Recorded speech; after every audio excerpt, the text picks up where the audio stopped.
Hi, everybody. This is Shannon Moore, and I'm really glad that you're all joining us today. We're here to help parents learn about how they can reschedule medical cannabis in their state. I have with us a number of folks from different states, including Alabama and Utah and Maryland and hopefully a couple others. And we're really happy that you're joining us tonight. We wanted to share with you the successful strategies of different parents in different states and have them talk to you directly about what they did and why it worked. The reason why we're doing this is because kids need access to medical cannabis across the country, not just in the states where it's been legalized. And we have friends that are refugees in various states like Colorado and Arizona, and many other places, California and Maine, and we want to say hi to them tonight and let them know that we're all working on your behalf to try to make it so that you can come home with your kids, and also so that parents who are in their states where it's not legal yet can find a way to get access. Just to give you all a little bit of background, parents have been changing the medical cannabis laws across the country. This year in particular was extremely active. We saw the legalization of medical marijuana in I don't even remember how many states, but Maryland, New York, and then I think we had 11 states legalize cannabidiol. And so tonight's webinar is really about how the parents were able to change the laws. Just as a side note, there's a second Hangout planned for August 28th where parents can learn from professional lobbyists on how to change laws in their states. And we have folks from Americans for Safe Access and the Marijuana Policy Project. So let's get down to brass tacks. How do you change a law? I'm going to talk about one very simple thing, and then I'm going to pass it on. And the thing that I want to highlight for everybody is your story. And I think that it's something that we all have talked about as probably being the most important thing that you can do in trying to change a law. And I think that's really important because you don't have to be a legislative expert. Many of the parents that we've talked to didn't know anything about the legislature before they started, but they had a determination to change the law on behalf of their child.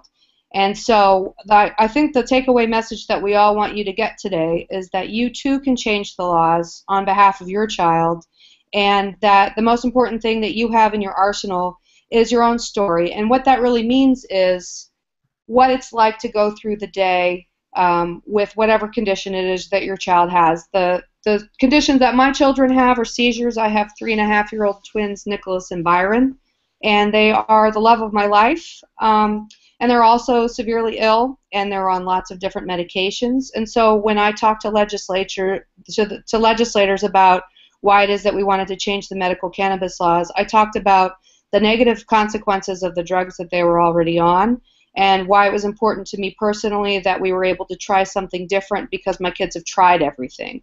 I think in my particular instance, I had some specific to my own story that I highlighted because I had twins. You may have a different story, and there may be something very special about your story that you want to highlight. And so I think for everybody out there, you don't have to become a legislative expert, but the tips that our parents are going to teach you tonight I think will really help. And so the next person that we're going to have talk is Gail Rand from Maryland. She and I worked together to change the law in Maryland this past session. We both worked in different areas. She spent a lot of time in the House. I spent a lot of time in the Senate. And Gail lived in the town where our legislature is, and so she did a terrific job of just really pounding the pavement and talking to legislators. And she had just a tremendous effort that she put in. So I can't wait for her to tell you about what she did. Gail, you want to take it from here? Sure. Thank you, Shannon. As she mentioned, I live in Annapolis, Maryland. I have a 5-year-old son who has DOSA syndrome and suffers from seizures every single day and is developmentally delayed as well. My legislative background really has to do with the past 8 months. Before that, I knew absolutely nothing about politics for the most part. So I kind of wanted to go through the process that I went through, which was more about how to get organized and how to use PR to kind of get your message across to the legislators. So I'm going to attempt to do a little screen share here on Google Hangout, so hopefully this will work. So I'm going to go through the lessons learned in Maryland for this legislative session. The organization we created was called Stop the Seizures, and here's our logo. I did want to clarify that I do understand that we live in a liberal state. We were able to accomplish a full medical cannabis law in Maryland. Although it wasn't easy at all, we did have legislators that were willing to listen, and I feel forever thankful to that. As I mentioned, I'm not a political strategist. I'm just going to give you some more advice on mechanically how to go through it. The first piece I wanted to cover was be professional and organized. Although that seems obvious, I think it's very helpful. One of the first things I did was get business cards. Before I had a logo, I just used a generic one that I had at FedEx.com for $30, and I went through about 250 of them and had to order more. But it was helpful for people to know to take me seriously, and when they needed to get in touch with me, they could. At the same tone, I think it's important that you convey your passion and do so in the most logical manner as possible. Hopefully people will open their hearts, but if they don't, you need them to be able to open their brains and be able to kind of address it from a logical perspective. Never underestimate yourself, and go to everything and anything. What I mean by that is you should assume from the beginning of the process that you will meet the governor and you will have an opportunity to talk to him or her about the legislation. I was lucky enough the very first day of legislative session to just go to a radio broadcast of a live NPR station locally, and the first day I got to ask the governor what his opinion was on medical cannabis, and it was the first time that he ever went public saying that they need to fix a bill that we had last year. So that was a pretty good start to the session. I think I got a little bit lucky, but I feel like if you go to enough of the events, you might actually hit jackpot. And then I think once you get a little bit of confidence, I think you should assume that you will be the go-to resource on this issue. It got to the point that Shannon and I were, contacted by different legislators and even the commission that got set up when they had questions about medical cannabis. The next thing might be a little bit controversial, but this worked for us in Maryland, and I wanted to share it. I was going to suggest that you work with the lobbyists and the industry contacts. We do know that they have a different agenda, and there are definitely some times where the agenda may differ. As long as you understand that, I think that they were very invaluable to the Maryland effort. Again, from the very first day of legislative session, I learned how to lobby by walking around with a lobbyist. And he kind of gave me a little perspective on some things that work, some things that don't, and introduced me to people. And I met another set of lobbyists, and we worked together the whole entire legislative session. There were times where our agenda was differed, and I addressed that flat out with them and was upfront with them. I think I do recommend that you keep in constant contact with them as well.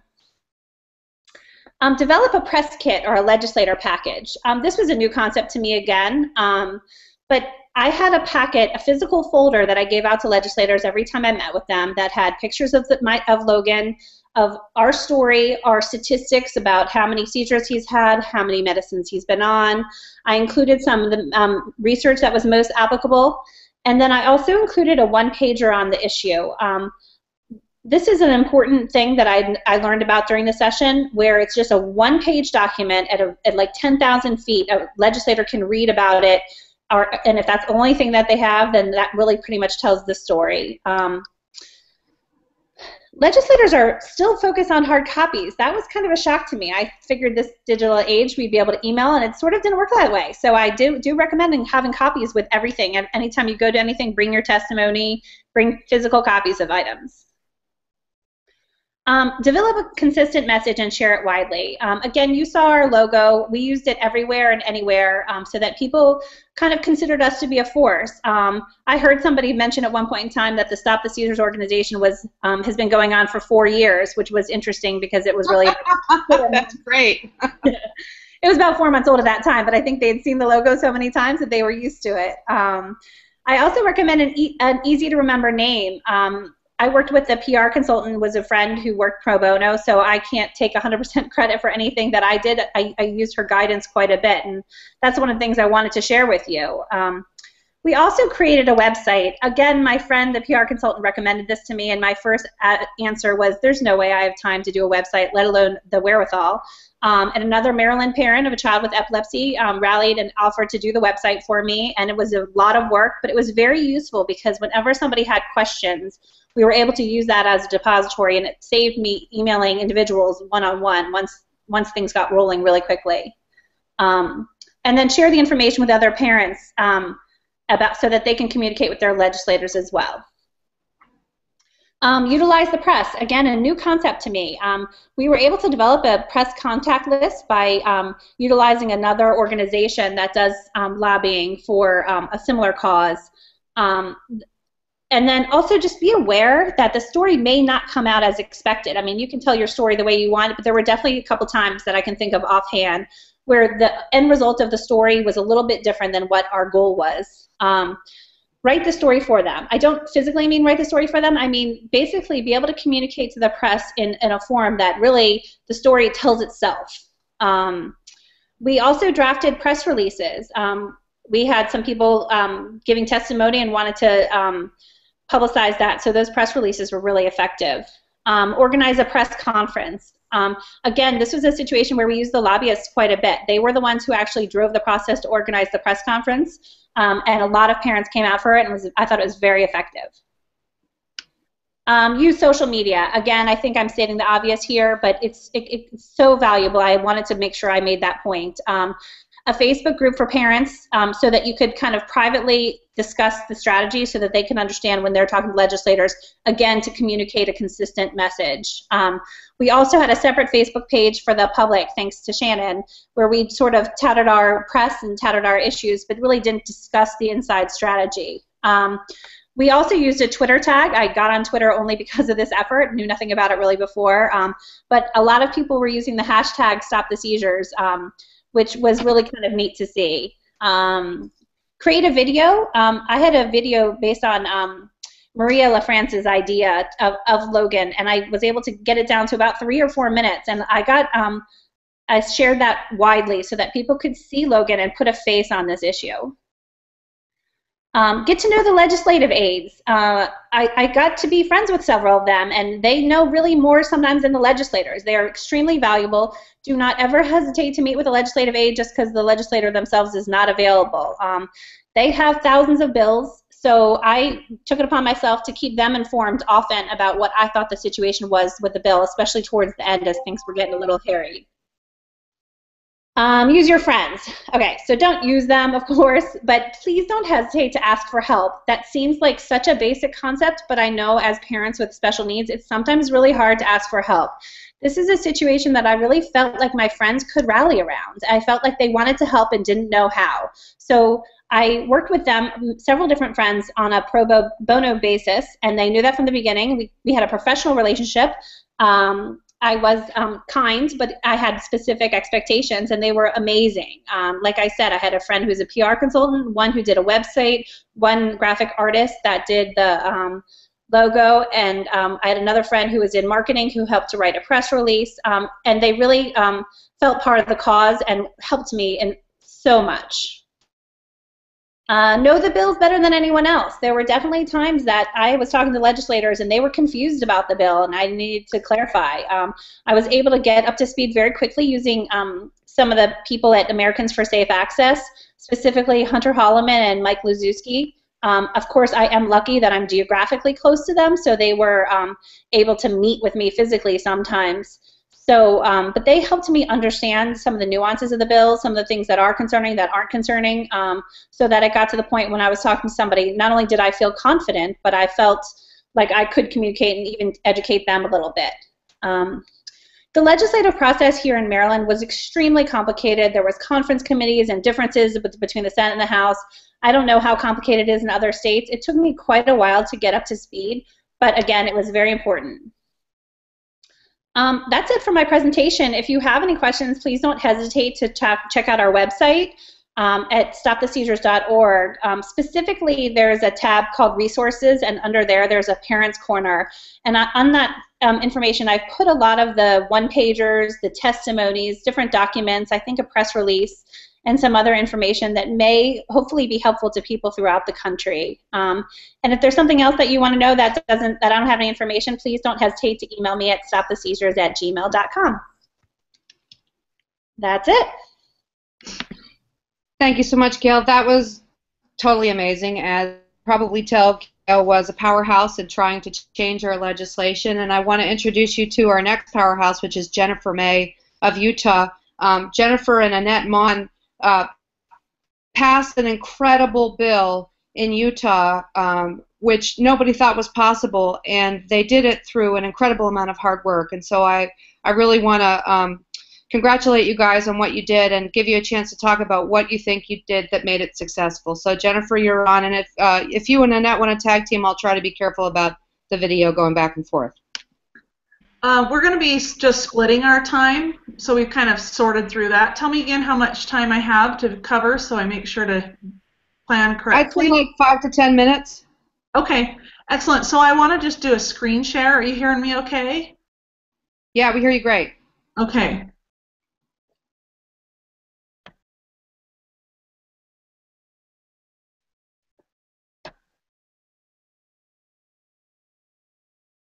Okay, are you seeing everything all right? I am not. Is anybody else? I don't see anything, Jennifer. Oh, good. That's always great. I think we lost your video. So we can either have you go without it, or we can switch over to Annette. What would you prefer? Just have Annette go. I'll get things all running here. Okay, sounds good. All right, Annette, you are on. Oh, goody. I think let me preface a little bit with what Jennifer was going to say, and then she can detail it when she gets it going. Jennifer was going to talk about how we built a brand around this. It was very important to have a unified message, first and foremost. We had a brand that was recognizable so that it would differentiate us from everybody else out there. Because in Utah, there's a lot of different lobbyist groups, and some of them are not very well thought of. And of course, when they heard that we were looking at creating this therapeutic hemp bill, they came to us and asked us if we would make it larger for medical marijuana. We told them that actually we didn't think that we could do that immediately. Maybe that was 5 years down the road, maybe that was 3 years down the road, but our efforts were very focused. So we made it very clear with these other groups that we had a very focused bill. And what's important about that is in Utah, it was the only thing that was going to sell. I promise you, we tried to get more. We dedicated ourselves to getting more, but in Utah, it wasn't going to happen. The first and foremost way we were able to get through that is I got lucky and actually offended someone on Facebook. I don't know if she was so much offended as it just she thought I was crazy. And she reached out to, I reached out to her, and then she responded. Laura Warburton is a legislative consultant for our team. She is vital. Having someone like her in conservative states is very important. Now, Laura worked up at the legislature with Representative Frower's office for a couple of years. Because of that, she knew everybody up there, and I mean everybody. She knew the pages. She knew all the representatives. She knew a lot of the senators. She could call them on the phone or text message them and say, you know, how do you feel about this? And if they didn't respond, then we would go over and put a paper in and pull them out and ask them. Now, in our state, the only way this was going to work is if there was constant presence up at the Hill. So we were up there 10 hours a day for 45 days. We had one of those rare 45-day bills. It was there for day one. It was there the last day. In fact, I think the Senate voted on it, and it went back to be approved by the House of Representatives the very last day. So you can see we were kind of biting our fingernails for this whole thing. But for 10 hours a day, we would go up there and just be present. We had numerous parents that had reached out to their own representatives, which is important. In the state of Utah, if you are not a constituent, your chance of getting in to see your representative were pretty slim. So the first thing that we taught our families was know who your representative and senators are, and make nice with them. And what I mean by make nice is you don't go in there and shake your fists. There's something that we learned, and it was we're advocates, not activists. We shake hands, not fists. In some other states, maybe that a bit of aggression will work, but not in Utah. In Utah, they're looking for respect.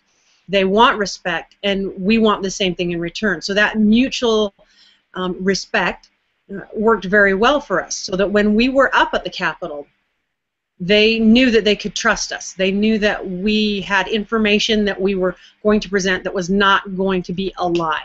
And that was key. They had to trust us because they'd been lied to by so many other lobbyist groups.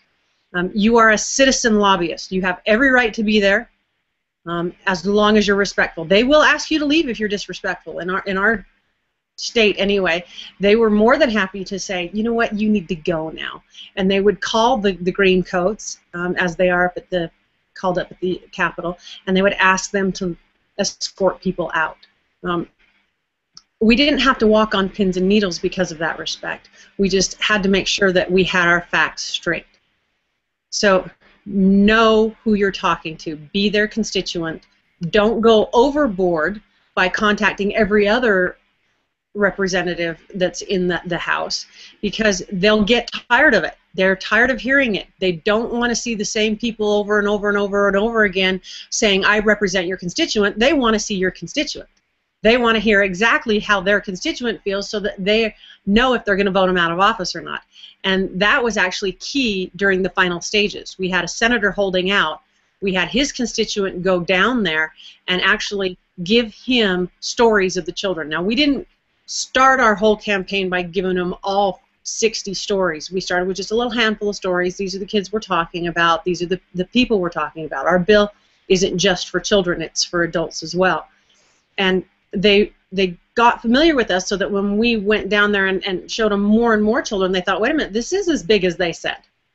Right? So we reinforced it later when we knew we needed it. We didn't show them all our cards all at once. We just made sure that they realized that there were over 120 people that were involved in this, and it came to play at the very, very last. Laura's main job was to make sure that we went to the committee meetings that were important to us. Now, it wasn't just when we were talking. That was kind of important for our legislators. So if it was anything that had a health benefit for people with epilepsy, or just anything that would fit into, or just to know the committee, we went up there and we sat through several committees. So we knew who was going to ask what type of questions and what to be prepared for. So she actually prepared us by making us go up there and sit through committee after committee. I think we did 5 committees. And we simultaneously ran another bill, which was just a House joint resolution. I don't recommend it for everybody, but if you have the support of your local affiliate of the foundation or whatever association or epilepsy organization is there, they can help you with this. We ran a joint resolution called House Joint Resolution 9 that was just for epilepsy awareness, outreach, and education. That got us in front of those committees before we presented the hemp bill. So we gave them the information about how many people were affected by epilepsy, all those good facts that they need to know outside of the context of just this cannabis product, which made us more believable, because now they were looking at us as being epilepsy advocates and not just marijuana advocates. There was a very subtle difference, but a very good one nonetheless to make. Jennifer, I'm stumping now because I'm pretty well close to done. So my keys are: find someone on the inside, recognize that you are a citizen lobbyist, and act professionally. Make sure that you're giving them the proper respect. Most of these people don't get paid very much. Remember that. They're almost volunteer. In the state of Utah, for what they get paid less than like $5,000 a year, and they work at least 40 hours a week all the time because they're always answering to their constituents. So be respectful of that. Dress appropriately. I cannot tell you how many people would walk up to the Capitol and be wearing some of the most inappropriate, and it's stupid and it should be petty, but it's not. We dress for success, right? We project what we want to attract. So if we're projecting the wrong message, unfortunately, that's what people are going to see, and that's what they're going to use. It's childish and it's stupid, but it is what it is. Professionalism, professionalism, professionalism. You want them to trust you to be the expert. You are everything they know about epilepsy, more than likely. You are almost everything they're going to know about therapeutic hemp or medical marijuana, whichever way you're going. So you have to be a respected source of information. Never, ever, ever, ever, ever fib or lie or make up something. Don't ever do that, because they will never come back to you once they find out that you've misrepresented something. I cannot stress that enough. Be above board at all time. In conservative states, if you're a Republican state and you choose a Democratic representative to sponsor your bill, you're begging for it to fail. You have to be smart about it. Even if I'm the biggest Democrat in the world, I'm still going to pick a Republican sponsor because Utah's a Republican state. So know what your battle is before you start. So if it's a Democratic state and you're a Republican, suck it up. You're going to have to go with a Democratic sponsor. It's just how it's going to go. We also elected to pick out the most staunch anti-medical marijuana or medical cannabis representative, and he met with his constituent. He was very nice to us, but let us know very clearly he was not going to support our legislation. But when he got in front of his constituent and sat in front of that little girl and they told their story, by the end of the conversation he was crying and hugging her and vowing to help. Having that constituent in front of that representative, in front of that senator, makes all the difference in the world. That's it for me. Any Jennifer, are you? I think I'm good to go. We still don't have any video. We don't have video, but we have audio. So Jennifer, why don't you go ahead and talk about your experience? You can't see me at all? I can see a pretty picture of you, and that is all. Oh, perfect. That's great. I was going to show our website and go through that. You want to give us a link to the website? I'll post it. That would be awesome. Okay. Okay, so it's just hopeforchildrenwithepilepsy.com. And it's the number 4, not the word 4.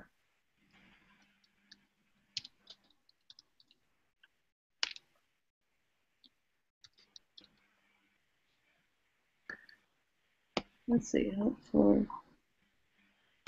Jennifer, do you want me to see if I can share it? Yes, please. Something is up with my Chrome because it keeps flickering a Chrome thing. You said like, it's the number 4, right? Yeah, like it's a glitch or something. Yep, hopeforchildrenwithepilepsy.com, the number 4.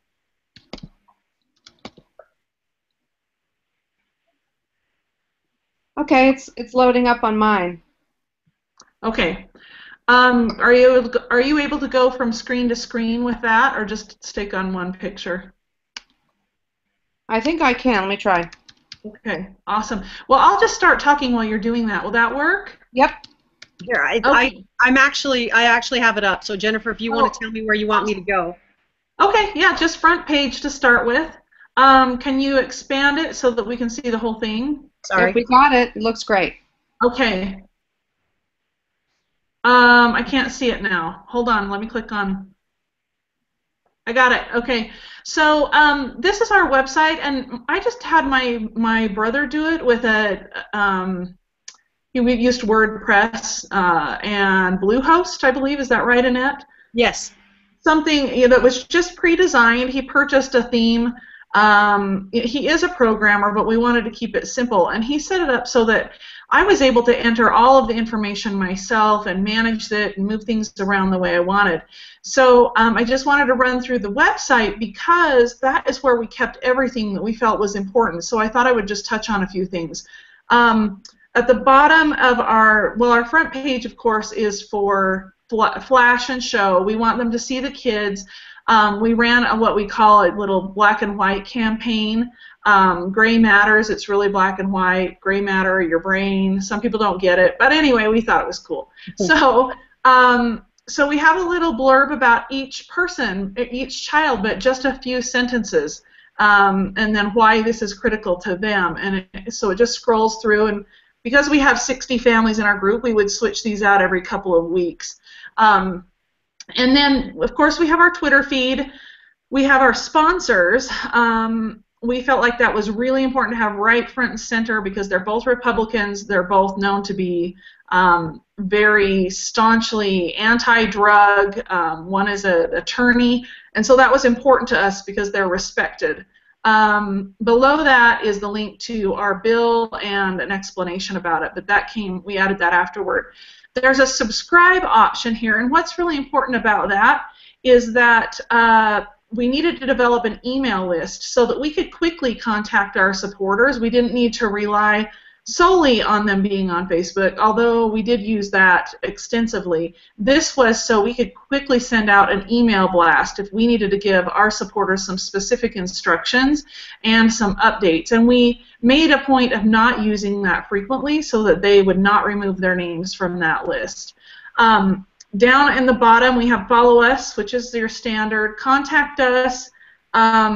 But at the bottom of that contact us column, we have made it very clear that we are a 501c3 nonprofit organization, and we have that right next to the support us, so that if people chose to support us, they would understand that although this is a new organization, it is nonprofit. And then on the bottom right, we have a link to our YouTube account, which right now is our Cold Water Challenge, but we need to remove those because they originally, it should be running seizures. So it says, what do seizures look like? And each time someone logs in, it will pop another seizure up for them to watch if they would like to see that. Okay, we can move on to the next one, the next page, Annette, our store, About Us. So on About Us, there's our leadership team and just a quick explanation of what Hope for Children with Epilepsy is and why we exist and what our goals are. And then will you click on leadership team, please? This is us. We made a point to have Emily, one of our moms in our leadership team, who is a photographer, take some more current pictures of us that were headshots, formal headshots, and we did quick bios. And what is key in the bios? We want people to understand our background. What do our husbands do? What do we do? That we are just like them. And not only that, but we have influence in the state and in the community, and that is important, that we will use those connections and just so they can see who we are and that we're happy, smiley moms. And then down below, will you then go to our legislative team? So we, of course, have a link to our legislative sponsors and their quick profile and contact information. Show them our stories next. So our next link is our stories, and these are all the stories of the children. And just click on one of those really quickly. We made sure to get a color picture and a story from as many of the families as we could. We asked them a few questions to have them answer if they weren't, sure of what to include, just to bring a personal face to this and be able to share our stories and have those already written up when we need them. All right, next link, next tab. Frequently asked questions. We updated this as we went along so that people would understand, any questions people would ask. We tried to have a really straightforward answer. Do you want to just click on one of those really quickly? So just about, not long and long-winded, just quick so that they can click on that and get a quick answer to their question. All right, go to that next tab. So that one was important to make sure we have everything that anyone might need to ask. This is the research page, and this is really critical, obviously, but every one of these has the link to the actual article in it. And then we included some things that weren't standard reports, and we included a little bit of information about other disorders, but we tried to stick very closely to epilepsy. Will you scroll to the top, Annette, again? At the top, we made sure to post the Jacobson-Porter article, Dr. Getty's article, and then the NYU Dr. Davinsky and their conference, the video to the conference about cannabidiol, so that people could see that this is a current issue, that legitimate organizations and epilepsy centers are on board. Okay, let's move on to supporters. So what we did with supporters, this is the one that we were probably most excited about. We had all of our families really recruit specialists for letters, not just our neighbors, but our police chief neighbors, our pediatrician neighbors, the pharmacist, and we listed them in importance to the issue. So we, of course, began with neurologists and moved down cardiologists and newborn intensive care unit, neonatology, all of those. And what we did with each letter, we scanned it in, and then we pulled a quote from that letter that we felt was key to the point of the letter.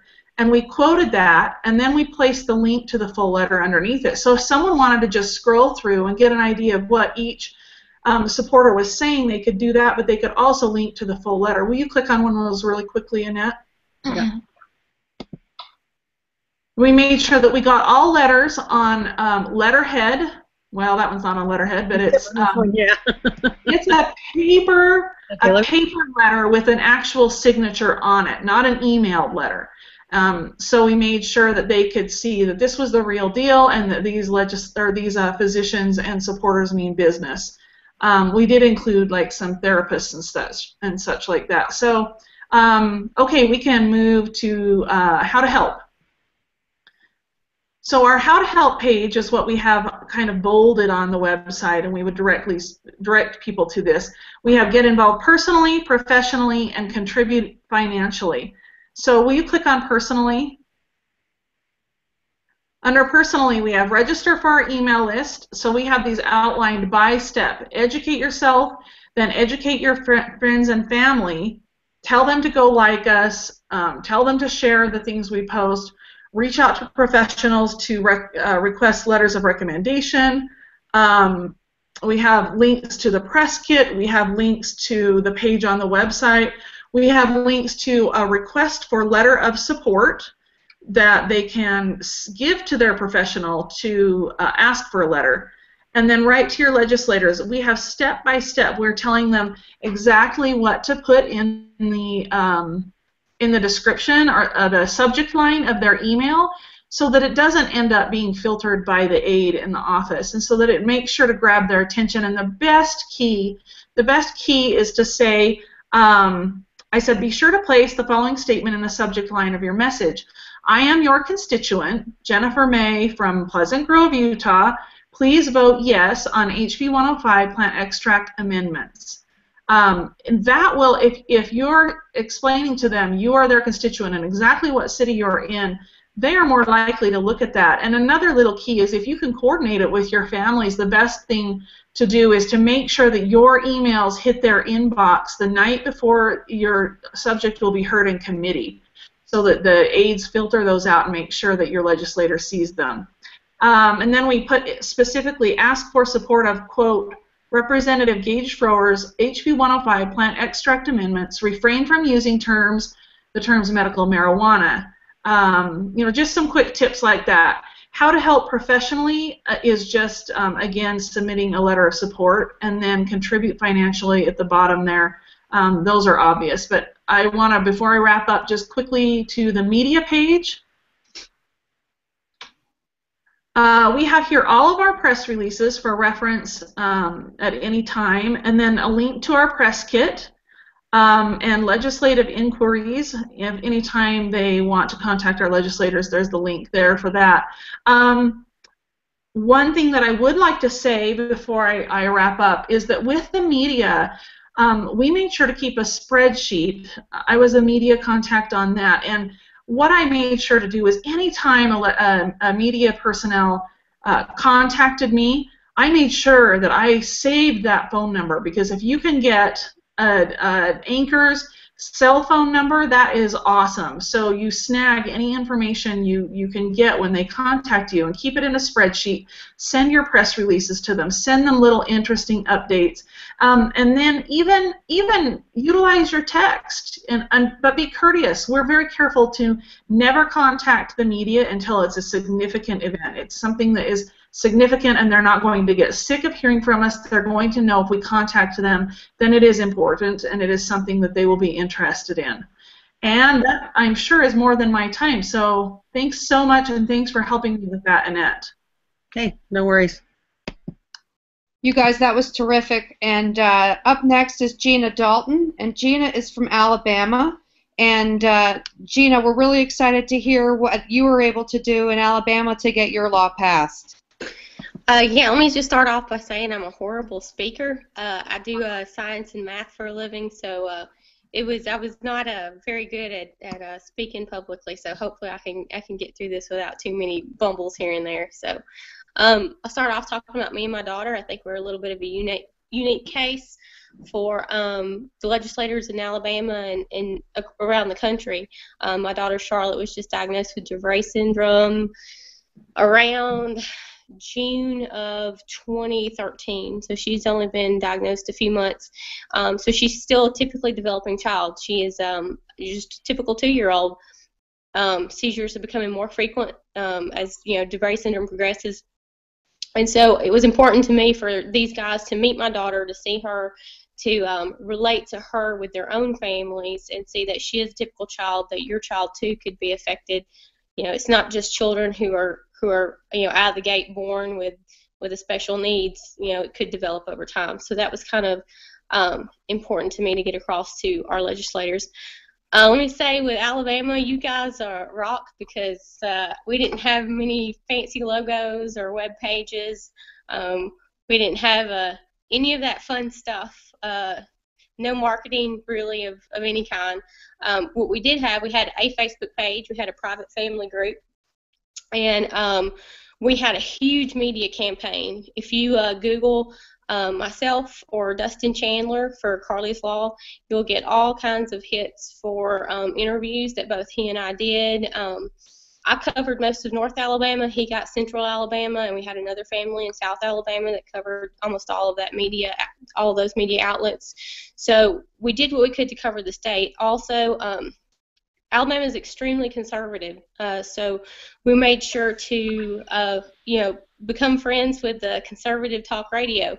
Call in, talk to them, and get them on our side. They were probably our what got Carly's Law passed was the conservative talk radio and the conservative media and publications, talking about our story and getting that out there. So that's what really worked for us. I'll keep the rest of this pretty short, because you guys probably hit upon about 90% of the stuff that we did and then some. So I'll just start off by saying Alabama's very, very conservative. We did, like a lot of you, we asked for more. We pushed for bigger legislation, but it just wasn't going to happen. And there's still dry counties in Alabama, and we were told, hey, it's an election year. You're going to jeopardize my campaign. Sad to hear from a parent, with a sick child, but, these guys, it's their career. So, we got to work with what we have. My role in Carly's Law was to organize the parents. Dustin was closer to Montgomery, so he was able to actually go to Montgomery and visit with the legislators at least on a weekly, if not a daily basis. I was able to meet with my North Alabama representatives on a pretty regular basis when they were back home. But mostly I organized the parents. I got them going in the right direction. My other big role, and I think something that I haven't heard a lot of from the other groups that is kind of unique to Alabama, is that we got a lot of letters of support from major groups. I had letters of support from the Epilepsy Foundation of Alabama. I got a letter of support from the Dravet Syndrome Foundation. The Deuce Alliance sent us a letter of support for Carly's Law. The Alabama Academy of Pediatrics sent us support letters. Pretty much anyone that I could call and talk to them about our story and was willing to give us a letter of support, I was able to get those. A few other groups that maybe didn't give us letters of support, but definitely published, kind things in their publications, were like the Southern Baptist Convention. A lot of the religious groups published stories about our children, and so that was very helpful too. Another thing that worked for us was getting the legislators to relate to our families and our children. One of my goals, and when talking to our families, the goals that we had, when we traveled to Montgomery, we sent a whole crew of our family down to Montgomery to get the legislators to look at our children in the face, to relate to us. We are, just like your sons and daughters, children and grandchildren. There's no difference between us. You see us at the local, if you're working your constituent, you see us at your local convenience store, your grocery store.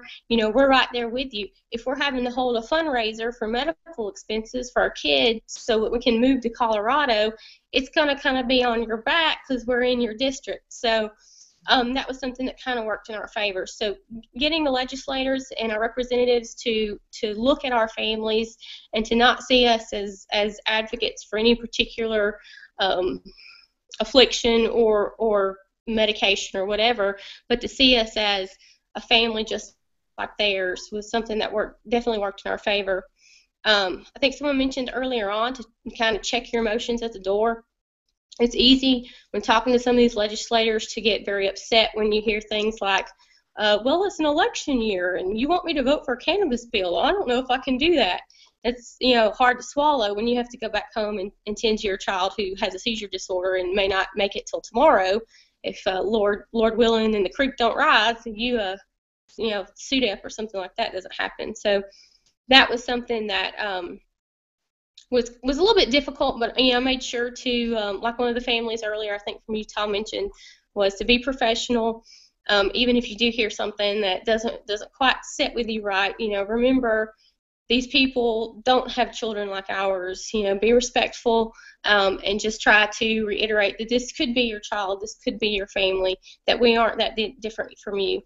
One of the things that worked for me personally was to actually bring my daughter's medications to the meetings that I had with our representatives and senators. You guys know what that looks like, right? So most of that's her daily medication. I packed in the diastat in the back just for a visual, but it was kind of a real eye-opener for one senator in particular. When I handed him that gallon bag of drugs, I literally set it in his hand. I said, my daughter takes that 3 times a day. It still doesn't work. And then when he looked me in the eye, I realized I was about the same age as his daughter and his granddaughter. It really hit home for him. So that was one thing that worked in our favor. Like you other guys said, I think you covered like 90% of it.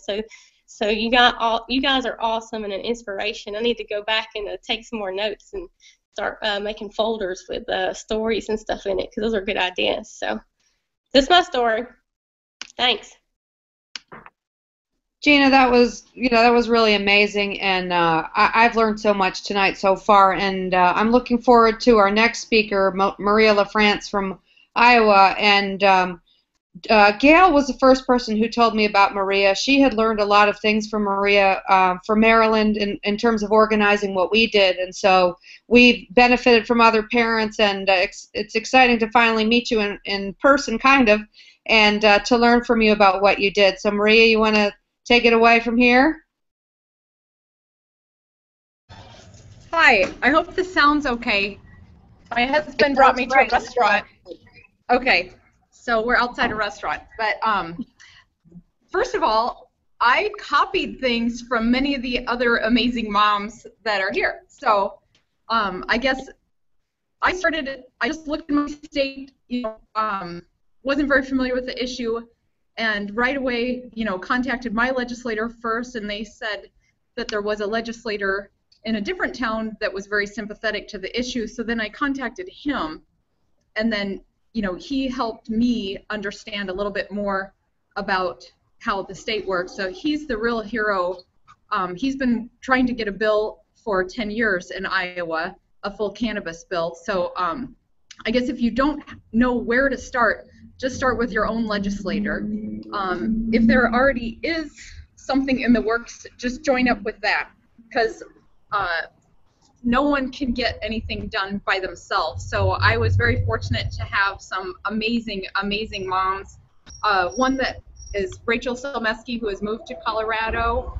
She's so awesome. And Sally Gare and some other moms in Iowa that said, yeah, let's do this. Let's change this law. So I'll just say a few things that maybe are an addition, because everything these other parents have said, we've done, we've copied, we've borrowed. And I set up a Google Alerts, or you can type in keywords, and anytime something shows up in the news, Google sends you an email. So I had words like marijuana, cannabis, Iowa, cannabidiol. And so I was able to track what other amazing moms in other states were doing. So, for example, I saw that Jennifer Harding May had that website, and it was like, oh, that's really cool. We didn't really get a website, but I learned a lot from what she did, like getting the most conservative representative in your state on board. That was really, really hard in Iowa, but we finally did by finding people that lived in his district to come up and, that he knew, and he knew them as kids. So that was a big one. I waited to start a Facebook group, but that was the only way to network and join forces. So we started a closed Facebook group, and there's also an open Facebook group. So anything you post in the open Facebook group, anybody else can see. But if you're organizing a protest or a meeting or want to strategize, it's good to have a closed group, and we could just have honest conversations. And we get requests to join the group all the time, and we just would ask them, you know, are you willing to talk to your legislator? Do you have a medical condition? You know, if they were recreational users, good for them, but they need to join a different group because our bill was for medical. We had a flyer that was pretty cool, and I'll upload that. Let's see, the number one thing that moved our issue in our state was not our website, was not anything, it was the news. So I called all the news, none of them would listen to me last fall, and so I made that video. So I was kind of making my own news, and that does help. And then finally, once you get one reporter to share your story, all the other reporters start calling. And so they all wanted to know my story, but I found other moms, and we managed to get, I don't know, 6, 7, 8 moms on the news in our state and feature stories. I think that was so, so helpful because Iowa knew nothing about cannabis being medicine. So if you don't live in the capital city, all the legislators have these Saturday morning coffees or what have you that they go to their home districts. If you can get all your family and friends to come to that, and you stand up during the question and answer time and say, you know, my child needs cannabis, my dying grandmother needs cannabis for her cancer, or whatever it is, other people will actually stand up and say, yeah, I need this too. I mean, it's a scary subject to talk about, but once the dialogue starts, it just almost doesn't stop. Anytime you schedule a meeting with a legislator or you come to the Capitol, not anytime, but the key times, invite the news. I know it sucks, especially if you're kind of a private person, but the news is what holds politicians accountable, and that's what moved our issue.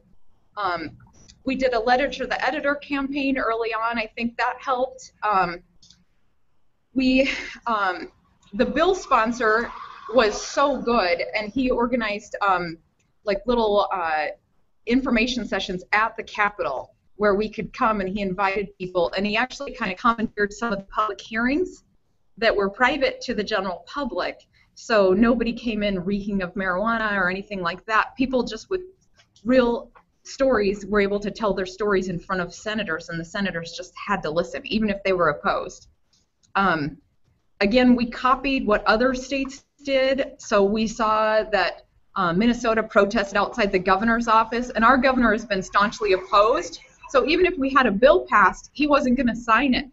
So we protested in his office. There was about 6 or 8 of us, and we stood there holding signs and kind of made a little scene.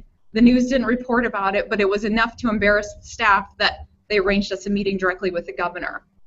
I think that's about it. The other moms covered everything, and awesome. Way to go, guys.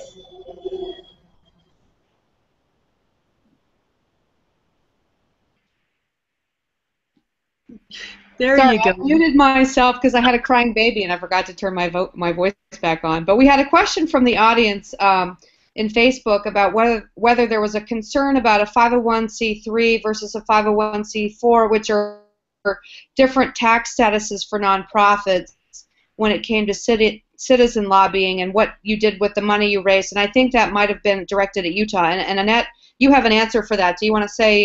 Do you want to explain what happened there?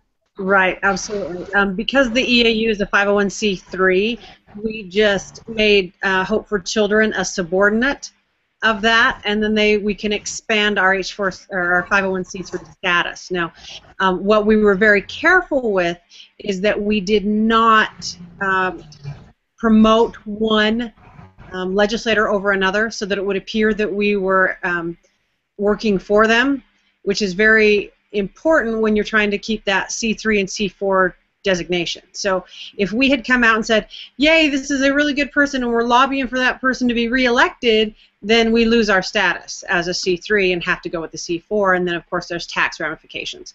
So as long as you're not working on a campaign for a legislator you can stay under the C3, and that will help you a lot. Now, what we did with the money is we put it into a separate cost center, and we have oversight associated with that. We have a treasurer, and we do an audit every so often, and we earmarked anything that came in. So if they donated on that page, it would say 4H for CE. And we put it into a separate cost center underneath our medical assistance program. So if somebody contacts the EAU and says, I need help paying for specifically the hemp extract card from the Department of Health, or I need help with the cost of the oil, we know to take it out of that fund because it's been earmarked specifically for that. Did that help? I think that helps a lot. Another question that that parents may have is when you were casting the net for who you were going to ask for help in the legislature, some people went very narrow and some people went very broad. And I was wondering, Gail, if you could talk about your strategy as far as who you reached out to at what level. And one of the things that Gail did that I loved was to send a holiday card out to every single legislator in Maryland. And so, Gail, if you want to talk about that, and if anybody wants to chime in as well about who you hit and why, that would be good. Yes, so I did kind of the far and wide approach. And again, I think I had the luxury of being able to do that because in Maryland, the legislators were willing to listen. So yes, my mom and I actually delivered hundreds of holiday letters, pounding the pavement door by door, and I put a picture of my family and I said, I hope that you'll make 2014 allow access to my son to the medical cannabis he needed. I thought it was very effective because when I first walked into several offices, they recognized me already, and I think they knew that it was a heartfelt issue for me. I did almost cry when I saw one of the legislative aides actually have the card still on his wall, and it was the only photo he had was of my family. But as far as who else we kind of approached, we just sort of talked to everybody and anybody. Consistently throughout, and the way I ended every single meeting I had with any legislator, I said, who else do you think I should speak to about this issue? And then the next legislator I went to, I said, you know what, Speaker Bush said I should speak to you about this. I was wondering if you have some time. And I thought that worked out well. But again, I feel lucky to be a Marylander, so I think my situation is sometimes a little different than other conservative states. I have something to add to this too. In the state of Alabama, if you remember Carly's Law, is from Carly Chandler. Dustin is actually a police officer, and Mike Ball, one of the sponsors, as well as Alan Farley, a sponsor of our bill. At least 2 or 3 of the sponsors of our bill were also police officers. One thing that helped us was because Dustin was a police officer, he was able to talk to these other guys who were former police officers and kind of speak their language. But I think it also added a little bit of clout to what we were doing. You know, we're not out there maliciously looking for, you know, some of the things that I think people might assume about families like ours. You know, oh, do we want this for ourselves? No, it's something that we need for our children. It's of no value to us, even if we wanted that sort of thing. So to have, you know, Dustin as a police officer, to have our sponsors also as law enforcement or former law enforcement, I think helped us in Alabama. In Utah, Laura actually kind of led us to our sponsor, but we met with no less than 3 people before we selected her recommendation, because he had just the year before sponsored an anti-spice bill. So we figured somebody that was, you know, anti-synthetic THC would probably be a really great sponsor for this, because it would separate that psychoactive nature of the THC versus what we're talking about. And it was actually the perfect choice. He's been in the House of Representatives for a really long, 12 years or something like that. At least 8 years, so he's very well respected. So that's kind of how we identified him. He sort of was dropped in our lap. We met with him once, and as soon as we walked out the door, as soon as we were getting ready to walk out the door, he said, "I'll be your sponsor if you'll have me." So he actually offered. He was the 4th one to offer. Is that right, Jen? Or the 3rd? Third one to offer. We had a Democrat, a freshman senator, and then our sponsor. Yeah, it wasn't a real difficult choice, but it was kind of nice being the prom queen that everybody wanted to date. That was really cool.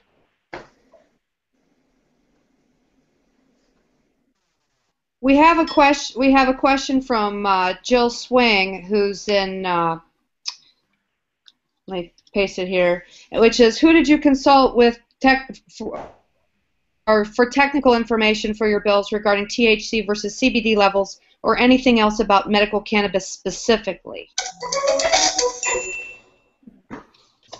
Anybody want? Oh, I'll always. It's 9 o'clock. So. Okay, cool. Okay. We actually consulted with a bunch of doctors before we realized that none of them knew. None of them had any good information for us, and so we had to go research NIH, and we only used the NIH funded studies and gleaned the information from that, and then we would seek out people that were on those research studies and get statements from them if we could. So we first met with a BYU researcher, then we met with a UVU researcher, then we met with a botanist out of Weber State, and every single one of them was like, you're in new territory. We don't know what to tell you. So then Laura and Jennifer and I got together and just had a couple of days where we would just send research links to each other, and Laura found the hemp farmers bill. I think, was that 2003? Is that what that was? Where it actually stated the 0.3% THC, and up on the Canadian agriculture website it says that anything that's 0.3% THC or less can be imported from the United States. So that's how we found that out. And then we verified it through some of our legal resources. So the attorney that sponsored on the Senate side, he verified that. We actually had several private meetings that we weren't allowed to make public, but we'll do it now. We met with the DEA, we met with the Church of Jesus Christ of Latter-day Saints, and if you're in Utah and you don't have their blessing, you might as well just go home and stay home. And they told us that they would not take a public stance, which in Utah means we support you. We met with the Sheriff's Association.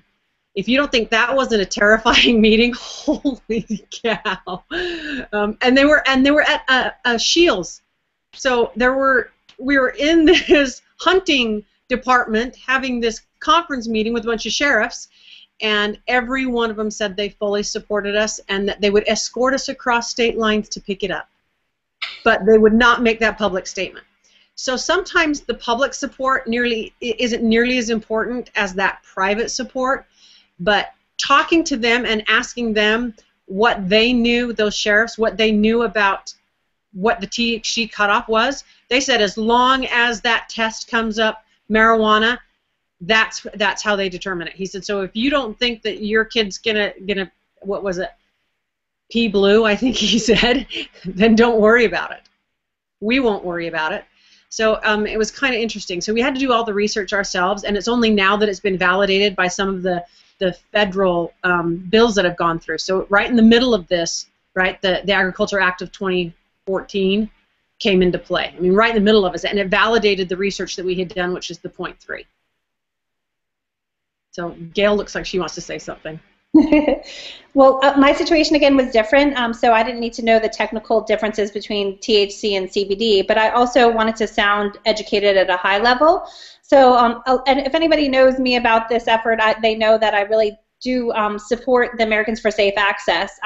Their website, Safe Access Now, has a lot of information, and their YouTube channel has a lot of videos that you could watch that I found to be kind of an unbiased source of information that just gave me that that little edge that allowed me to be somewhat able to communicate about some of the technical comments. I think, again, in Maryland, I don't think the legislators really wanted to go that deep about anything, so it got to the point that we all were more educated than them.